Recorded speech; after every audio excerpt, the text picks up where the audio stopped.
விசாரணை குழு அமைக்கப்பட்டிருக்கிறது. இந்த நிலையில் தற்பொழுது விசிக தலைவர் திருமாவளவன் செய்தியாளர்களை சந்திக்கிறார். அதனை பார்க்கலாம். சந்தித்தோம். அதில் 65 வயது மதிக்கத்தக்க சுகுணா என்கிற பெண்மணி சற்று கவலைக்குரிய நிலையிலே இருக்கிறார். அவருக்கு செயற்கை சுவாசம் வெண்டிலேட்டர் மூலமாக வழங்கப்பட்டு வருகிறது. உயர் சிகிச்சை அளிக்க வேண்டும் என்று மருத்துவரிடத்தில் கோரியிருக்கிறோம். இங்கே போதுமான வசதி இல்லாவிட்டால் மதுரை அல்லது திருச்சி போன்ற இடங்களில் உயர் சிகிச்சை அளிப்பதற்கு வாய்ப்பு இருந்தால் அங்கே அனுப்ப வேண்டும் என்கிற கோரிக்கையை முன்வைத்திருக்கிறோம். மற்றபடி 10 பேர் ஆபத்தான நிலையில் இருந்து தப்பித்திருக்கிறார்கள். அவர்கள் இன்னும் ஓரிரு நாட்களில் உடல் நலத்தோடு வீடு திரும்புவார்கள் என்று பெரிதும் நம்புகிறோம். 5வது வார்டிலே அனுமதிக்கப்பட்டிருக்கிற 4 பேரை பார்த்தோம். அதில் ஒருவர் மட்டும் இடது கை செயலிழந்த நிலையிலே பாதிக்கப்பட்டிருக்கிறார். நரம்பு மண்டலத்தில் அவருக்கு பாதிப்பு ஏற்பட்டிருக்கிறது என்று மருத்துவர்கள் செவிலியர்கள் கூறினார்கள். அவருக்கும் தனி கவனம் செலுத்தி உரிய சிகிச்சை அளிக்க வேண்டும் என்ற கோரிக்கையை முன்வைத்திருக்கிறோம். இந்த துயரம் மறக்க முடியாத, ஆற்றுப்படுத்திக் கொள்ள முடியாத ஒரு பெரும் துயரம். இதுவரையில் எத்தனையோ தலைவர்கள் தமிழகத்தில் லட்சக்கணக்கான மக்களை திரட்டி பேரணி மற்றும் தேர்தல் பிரச்சாரம் போன்றவற்றை நடத்தியிருக்கிறார்கள். அப்போதெல்லாம் நிகழாத ஒன்று, முதல் முறையாக தமிழக அரசியல் வரலாற்றில் இப்படி ஒரு கொடும் துயரம் நடந்தேறியிருக்கிறது என்பது கவலை அளிக்கிறது. இதை கேள்விப்பட்டவுடனேயே நள்ளிரவு வேளையில் கரூருக்கு வருகை தந்து மருத்துவமனையில் அனுமதிக்கப்பட்டவர்களை எல்லாம் பார்த்து ஆறுதல் சொல்லியிருக்கிறார் முதலமைச்சர். அதேபோல உயிரிழந்தவர்களின் குடும்பத்தினரையும் இந்த மருத்துவமனை வளாகத்திலே சந்தித்து ஆறுதல் சொல்லியிருக்கிறார். அவருடைய இந்த விரைவான நடவடிக்கை அதிர்ச்சியில் உறைந்து போயிருக்கும் நம்மை போன்றவர்களுக்கு ஆறுதல் அளிப்பதாக இருக்கிறது. அத்துடன் அவர்களின் உயிரிழந்தவர்களின் குடும்பத்தினருக்கு தலா 10 லட்சமும், காயமடைந்தவர்களுக்கு தலா 1 லட்சமும் இழப்பீடு வழங்கப்படும் என்று தமிழ்நாடு அரசு அறிவித்திருக்கிறது. முதலமைச்சர் அறிவித்திருக்கிறார். விடுதலை சிறுத்தைகள் கட்சியின் சார்பில் உயிரிழந்தோரின் குடும்பத்திற்கு கூடுதலாக நிதி உதவி வழங்க மாண்புமிகு முதல்வர் முன்வர வேண்டும் என்று வேண்டுகோள் விடுக்கிறோம்.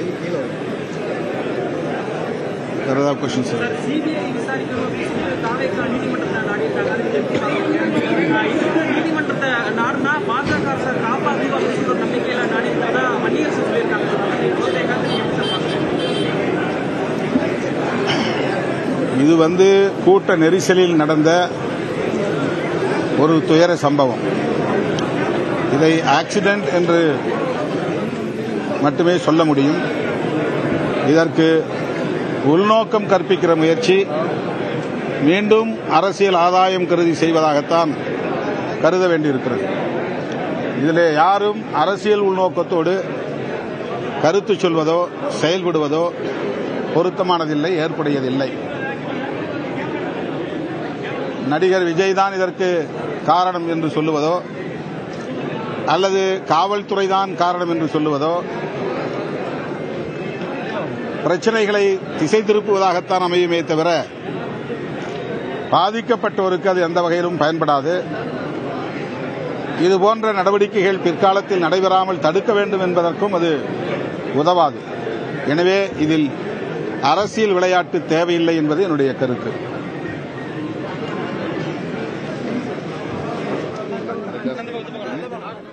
கரூரில் கூட்ட நெரிசலில் நடந்த உயிரிழப்புகளுக்கு அரசியல் உள்நோக்கம் கற்பிக்கப்படுவதை தவிர்க்க வேண்டும் என்றும், விஜய்தான் காரணம் என்றோ காவல்துறைதான் காரணம் என்றோ கூறுவதை தவிர்ப்பது நல்லது என்றும் விசிக தலைவர் திருமாவளவன் தன்னுடைய செய்தியாளர் சந்திப்பில் தெரிவித்தார்.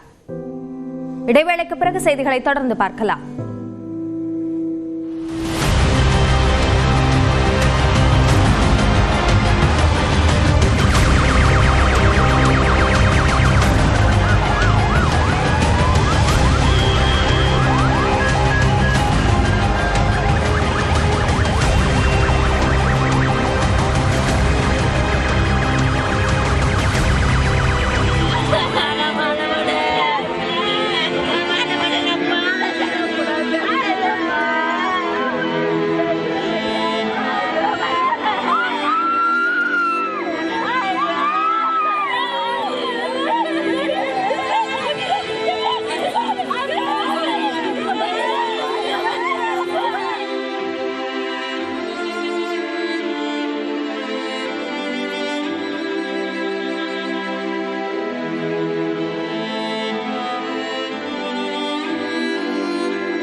இப்ப நீங்களும் நானும் நிக்கிற இடத்துலதான் விஜய் அவர்களுடைய வாகனம் நின்ற இடம்.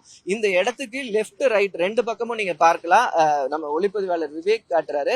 நீங்க எனக்கு இந்த வலது பக்கம் இருக்கக்கூடிய காட்சியில பார்க்கலாம். இந்த இடத்துலதான் அதிகமான உயிரிழப்பு ஆனது ஏற்பட்டது. ஒரு 15க்கும் மேற்பட்ட சடலங்கள் இந்த இடத்துல மட்டும் எடுத்திருக்கு. ஏன்னா விஜய் அவர்களுடைய வாகனத்தின் வலது பக்கம் இருக்கக்கூடிய பகுதி இந்த பகுதியில அப்படி ஒரு சரிவு ஏற்பட்டதுனாலதான் நிறைய உயிர்கள் ஏற்பட்டது. அது மட்டும் இல்லாம இந்த சரிவு ஏற்பட்ட போது நம்ம மேல இருந்தோம், இந்த மாடியில தான் நம்ம இருந்தோம். அங்க இருந்து எடுத்த காட்சிகளை நம்ம ஒப்பிட்டு பார்க்கும்போது தெரியும் எந்த அளவுக்கு அந்த கூட்டங்கள் கூட்ட நெரிசலானது அந்த பகுதியில ஏற்பட்டது அப்படின்றத. இந்த ஒரு குறிப்பிட்ட ஏன்னா அவருடைய பேருந்து வந்துருச்சு 60 அடி நீளம் அந்த பேருந்து. இந்த பக்கம் பாத்தீங்கன்னா கடைகள் இருக்கு. இந்த பக்கம் எல்லாமே அவருடைய வாகனத்துக்கான ஜெனரேட்டர் அதெல்லாம் இங்க வச்சதுனால மிகவும் குறுகிய பகுதியா போயிடுச்சு. அப்ப குறுகிய பகுதியானதுனால ஏராளமான கூட்டம் இந்த பக்கம் ஒதுங்கிடுச்சு. அவங்க தப்பிச்சு போறதுக்கு கூட இடம் இல்லாத ஒரு சூழல் ஏற்பட்டதுனால நிறைய உயிரிழப்புகள் இங்க ஏற்பட்டது. இதே போன்று இந்த வாகனத்துடைய வடது பக்கம் பாத்தீங்கன்னா அங்க பாத்தீங்கன்னா நிறைய அங்கேயும் சில உயிரிழப்புகளானது 10க்கும் மேற்பட்ட உயிரிழப்புக்கு சடலங்களானது கண்டெடுக்கப்பட்டது. விஜய் அவர்கள் வாகனம் வரும் முன்பே இந்த நிகழ்வு எல்லாம் நடந்துருச்சு. அதனாலதான் விஜயால பேச முடியல. விஜய் பேசும்போதே என்ன பண்ணாங்க, அவங்கங்க தண்ணி கொடுங்கன்னு கத்திட்டு இருந்த சூழல்லாம் பார்த்தது. அந்த நேரத்துல நீங்க இந்த மாடியில தான் இருந்தீங்க. அப்ப என்ன நடந்தது? அப்ப அவர் பேசும்போது என்ன நடந்தது? அதாவது என்ன நடக்குதுன்னா எக்ஸாக்டா இந்த இடம் முழுக்க இவங்க ஒரு 10,000 பேர் வருவாங்க பாசிபிள் இருக்குன்னு சொல்லிதான் ரெக்வஸ்ட் லெட்டர் கொடுக்குறாங்க. பட் ஆனா டிஜிபி சொல்லக்கூடிய ரிப்போர்ட் படி பார்த்தா 25,000 பேருக்கு மேல வந்திருக்காங்க அப்படின்னா, அப்போ இந்த இடம் அவ்வளவு பெரிய ஒரு 60 அடி அகல சாலை. இது 60 அடி அகல சாலையில வெளிச்சாமிபுரம் அங்க துவங்குற இருந்து அந்த பேருந்து நிலையத்தை பெட்ரோல் பல்க் இருக்கு, அது வரைக்கும் அவ்வளவு பெரிய மக்கள் கிரௌட். ஆனா என்ன ஆகுனா 4:30 மணி வரைக்கும் கூட்டமே காணாம். 4 மணி வரைக்கும் ஒரு 1000-1500 பேர் தான் இங்க இருக்காங்க. பேசிட்டு இருந்தா ஒரு மணி நேரத்துல பார்த்தா அவ்வளவு பெரிய கிரௌட் ஏறாங்க. ஒருவேளை வேலைக்கு போயிட்டு அவங்க எல்லாம் சேர்ந்திருப்பாங்க, பள்ளி முடிச்சுட்டு காலேஜ் முடிச்சுட்டு வந்து இங்க சேர்ந்துருக்கலாம். வந்து தொழிலாளர்கள் அதிகம் நிறைந்த பகுதி. இவங்க வந்து பாத்தீங்கன்னா இவங்களுக்கு சனிக்கிழமை சம்பள நாள். அப்ப சம்பள நாள்ல சம்பளம் வாங்கிட்டு நிறைய பேர் இங்க வந்ததை வந்து நம்ம பார்க்க முடியுது. அங்க என் கூட இருந்தவங்க கூட சொன்னாங்க, இன்னைக்கு சனிக்கிழமை சம்பள நாள், சம்பளம் வாங்கிட்டு வந்ததான் நாங்க அப்படின்னு சொன்னாங்க. அப்போ அதன் பிறகுதான் நிறைய கூட்டம் வந்திருக்கு. அப்போ அந்த கூட்டம் அவ்வளவு கூட்டம் வந்து நிக்குதுல, நிக்கும் போது அவருடைய வாகனம் யூஸ்வலா அவங்க பிரச்சார ஃபார்மட், இந்த ஃபார்மட் என்னன்னா மக்கள்லாம் திரண்டு இருப்பாங்க, அவங்க வாகனம் வரும், வந்து அந்த வாகனம் போறதுக்கான வழியை அப்பதான் ஏற்படுத்துவாங்க. முன்னாடி அந்த வழி ஏற்படுத்தி வைக்கக்கூடிய நடைமுறை அவங்க ஃபாலோ பண்றது இல்ல, அது ஒரு பெரிய மிஸ்டேக். அப்ப அதே முறையில நேத்தும் அந்த அவருடைய வாகனம் வந்து நிக்குது. அவருக்கான அந்த ஆல்டர்னேட்டிவ் கேம்பெயின் வெஹிக்கிள் ஒன்று வச்சிருக்காங்க, அதுதான் முன்னாடி வருது. விஜய் வர வாகனத்துக்கு முன்னாடி அவருடைய ஐடி விங் வாகனம், அவருடைய வாகனம் ஒரு 6 வண்டி வருது. அந்த வாகனம் போறதுக்கான வழியை அப்பதான் ஏற்படுத்துறாங்க. காவல்துறை ஏற்படுத்தும் போது ஒரு ஆள் நடந்து கூட போக முடியாத அளவுக்கான நெரிசலுக்குள்ள ஒரு பஸ், அவ்வளவு பெரிய வண்டி போகிறதுக்காக போலீசார் அந்த இடத்தை ஏற்படுத்த வேண்டிய சூழல் வரும் பொழுது இந்த தள்ளுமுள்ளு நடக்குது, இந்த நெரிசல் நடக்குது. அதை பார்த்தா, விஷுவலா பார்த்தா அந்த மக்கள் நகர்றது வந்து ஒரு அலை அப்படியே நகர்றது மாதிரி அந்த காட்சியில தெரியுது. அந்த தகரம் இருக்கே, அதுதான் வந்து எக்ஸாக்டா அந்த பிரச்சனை துவங்குற இடம் சொல்ல போனா. ஏன்னா அதுக்குள்ள ஜென்ரேட்டர் இருக்கு. இவங்க வண்டி வந்து தள்ளுமுள்ள ஆகும்போது தகரம் தான் முதல்ல உடஞ்சு உள்ள போனவங்க, ஜென்ரேட்டர்ல இருந்து வரக்கூடிய கரண்ட் ஆஃப் ஆகுது. ஜென்ரேட்டர் கரண்ட் ஆஃப் ஆனா இந்த பக்கம் லைட் போயிடுது. என்ன நடக்குதுன்னு தெரியல, வெளியில தெரியல. அதனாலதான் அவரு 7:12 பேச ஆரம்பிக்கும் போது இங்க இருந்து செருப்பெல்லாம் அவர் அட்டென்ஷன் எங்களை அவங்க கன்வே பண்றதுக்காக கட்டி பாக்குறாங்க, கேட்கணும் நடக்குது, தவிக்கிறாங்க. தண்ணி இல்ல, ஏன்னா நாள் முழுக்க தண்ணி இல்ல. இதுல என்னன்னா இந்த ஃபார்மேட்ல இருக்கிற பெரிய ஃபிளாவா வெள்ள அரசியலாளர்கள்லாம் பாக்குறது வந்து இந்த மாதிரியான நடைமுறையில வந்து தண்ணி கொடுக்க முடியாது. ஒரு பொதுக்கூட்ட வடிவம்னு வைங்களேன், தண்ணியோ உணவோ ஏதோ ஒன்று ஏற்பாடு பண்ணிட முடியும். இதுல தண்ணி ஏற்பாடு பண்ண முடியல. நாள் முழுக்க அவங்களுக்கான எந்த அடிப்படை வசதிகளும் இங்க ஏற்பாடு பண்ண முடியல. அவங்களா ரோட்ல நிப்பாங்க ஒரு நாள் முழுக்க. இவங்க வந்து அந்த பிரச்சாரத்தை பண்ற மாதிரி அந்த மாதிரி நினைச்சதுதான். அதனுடைய விளைவுதான் கரண்ட் ஆஃப் ஆகுது. கரண்ட் ஆஃப் ஆனதுக்கு அப்புறம் என்ன நடக்குது?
கரூரில் தவேக தலைவர் விஜயின் பரப்புரை கூட்ட நெரிசலில் சிக்கி 40 பேர் உயிரிழந்தது நாட்டையே சோகத்தில் ஆழ்த்தியுள்ளது.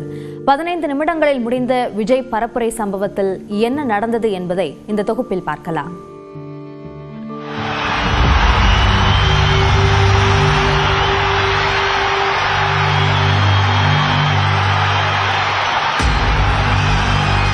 கரூர் வேலுச்சாமிபுரத்தில் விஜய் பரப்புரைக்கு வந்தபோது இருந்த கொண்டாட்டம் அடுத்த சில நிமிடங்களில் மீளா துயரில் முடிந்தது.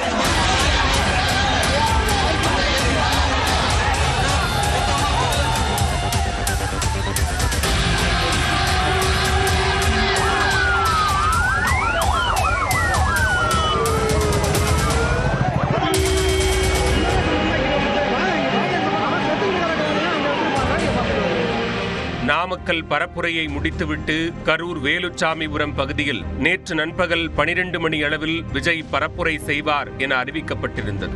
அதனால் காலை 10 மணி முதலே தொண்டர்கள் அப்பகுதியில் திரளத் தொடங்கினர். ஆனால் நாமக்கல்லிலேயே விஜய் 3 மணிக்குத்தான் பேசினார் என்பதால் கரூர் பரப்புரை தாமதமாகிக் கொண்டிருந்தது. அதனால் தொண்டர்கள் வருகையும் அதிகரித்த வண்ணம் இருந்தது. ஒரு கட்டத்தில் கட்டுக்கடங்காத கூட்டம் கூட நிற்கக்கூட இடமில்லாத நிலையில் கட்டடங்கள், மரங்கள் என ஆபத்தான வகையில் தொண்டர்கள் ஏறி நின்றனர்.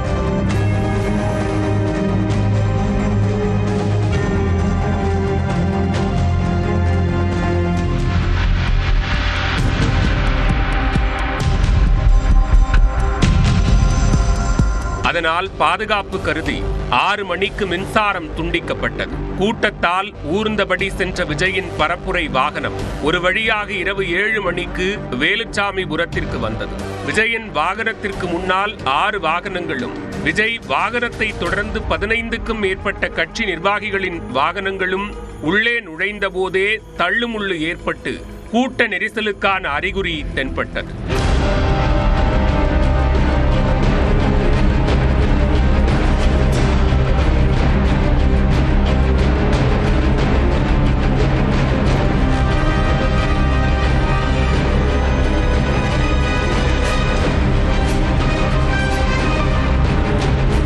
வாகனங்களுக்கு வழிவிட தொண்டர்கள் ஒதுங்க முடியாத நிலையில் அலைமோதிய கூட்டத்தால் 2 ஜெனரேட்டர்கள் வைத்திருந்த தடுப்புகள் உடைந்து விழுந்து விஜய் வரும் நேரத்தில் மின்சாரம் துண்டிக்கப்பட்டு ஒரு பகுதி இருளில் மூழ்கியது.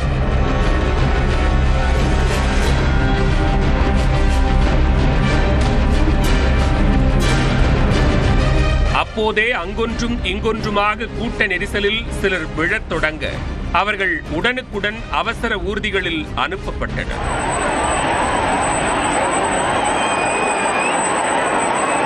இரவு 7:12 மணி விஜய் பேசத் தொடங்குகிறார். ஆனால் கட்டுக்கடங்காத கூட்டம் திணறுகிறது. பல மணி நேரம் காத்திருந்தவர்கள் தண்ணீர் தண்ணீர் என கூக்குரல் இடுகின்றனர்.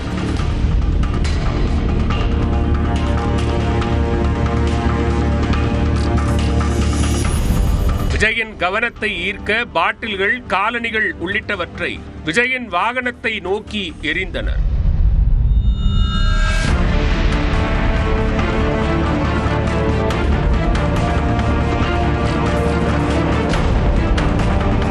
அதனால் விஜயே சில தண்ணீர் பாட்டில்களை தூக்கி வீசுகிறார்.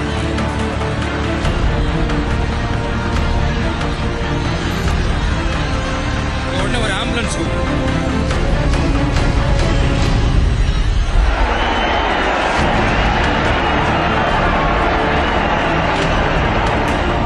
அதன் பின் விஜய் பேச்சில் கவனம் செலுத்த அடுத்தடுத்து பலர் கூட்ட நெரிசலில் சிக்கி கீழே விழுந்து மிதிபட்டனர்.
விஜய் ஒருபுறம் மும்முரமாக பேசிக் கொண்டிருக்க, இன்னொரு புறம் மூச்சு திணறி விழுந்தவர்களை ஏற்றிக்கொண்டு அவசர ஊர்திகள் ஓயாத ஒலியுடன் பறந்து கொண்டிருந்தன.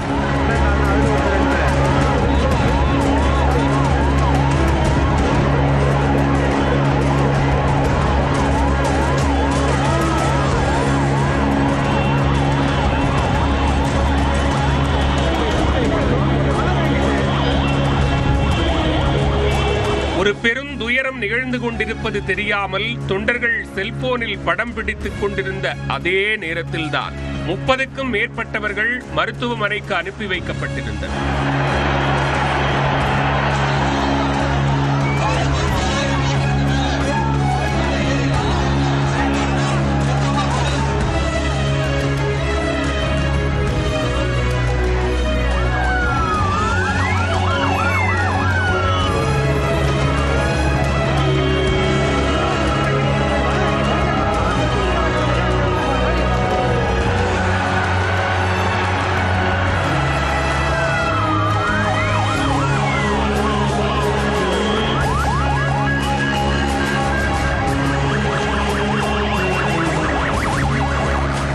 இரவு 7:31 மணி விஜய் பரப்புரையை முடிக்கிறார். கூட்டம் இன்னும் திணறிக் கொண்டிருக்கிறது.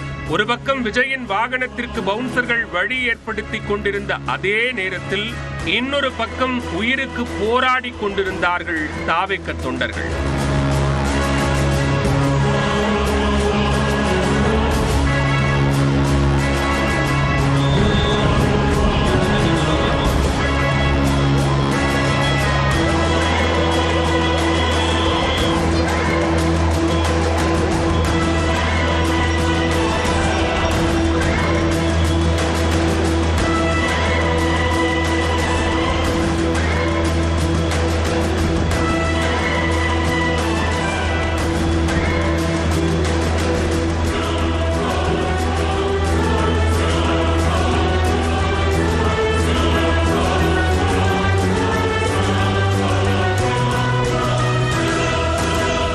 இதனிடையே நோயாளிகள் யாருமின்றி வந்ததாக கூறி தனியார் ஆம்புலன்ஸ்கள் மீது தாக்குதல் நடத்திய தாவேகவினர் தனியார் ஆம்புலன்ஸ் ஓட்டுநர்கள் இருவரையும் சரமாரியாக தாக்கினர். இதனையடுத்து காவலர்கள் தாவேகவினர் மீது லேசாக தடியடி நடத்தி ஓட்டுநர்களை தாக்கிய 10க்கும் மேற்பட்டோரை விரட்டி அடித்தனர். மருத்துவமனைகளில் அனுமதிக்கப்பட்டவர்கள் அடுத்த சில நிமிடங்களில் அடுத்தடுத்து உயிரிழக்க குடும்பத்தினரின் கதறல் கரூரையே கண்ணீர் விட வைத்தது.